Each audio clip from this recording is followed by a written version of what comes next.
Dijous 9, valencià.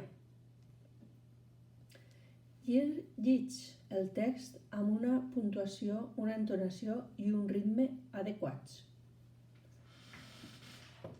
Anem a llegir-ho. Jo estic bé. Tu estàs bé. 10 consells per aprendre a solucionar conflictes.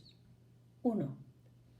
En una situació tensa, mantén la calma i estigues tranquil per evitar alguna acció inapropiada, de la qual més tard et pots penedir. És preferible esperar 10 segons i respirar a fondo en lloc d'actuar quan traus foc pels queixals. 2. Sigues enginyós i amplia el teu punt de vista. Has de considerar la teua pròpia postura i la de l'altre. No dones per fet que sempre tens la raó i que són els altres els que s'equivoquen. 3. Recorda que quedar per damunt dels altres no farà que et respeten més. El respecte es guanya, no s'exigeix. Quin error més gran és pensar que ser amable i humil és un símptoma de debilitat.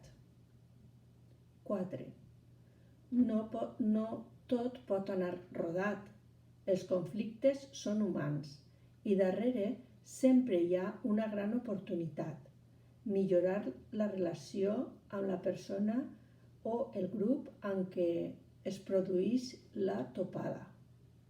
Exercitar aquesta forma creativa de pensar t'obrirà portes i reforçarà les relacions. 5. Acostuma't al diàleg, a dialogar, a formular algunes preguntes i a escoltar les respostes. Sigues respectiu i escolta amb la intenció d'entendre a l'altre, no per acumular més armes contra ell i eixir-te'n en la teua. No per acumular més armes contra ell i eixir-te'n amb la teua. 6. Sigues educat. Ves alerta amb el to i els gestos durant una conversa. Sovint, la manera d'adreçar-se a l'interlocutor pot ser més ofensiva que les paraules mateixes. Per descomptat, no insultes mai els altres. 7. Adopta una actitud reflexiva i pregunta't què busques quan tens un conflicte, solucionar-lo o fer-li mal a l'altre. 8. Les relacions són d'anada i tornada. Si ets tolerant amb els altres, és molt més probable que ells ho siguin amb tu. Afluixa i demana perdó quan t'hagis equivocat. Pot resultar difícil, però si ets honest, de segur que et sorprendrà la relació dels altres. 10.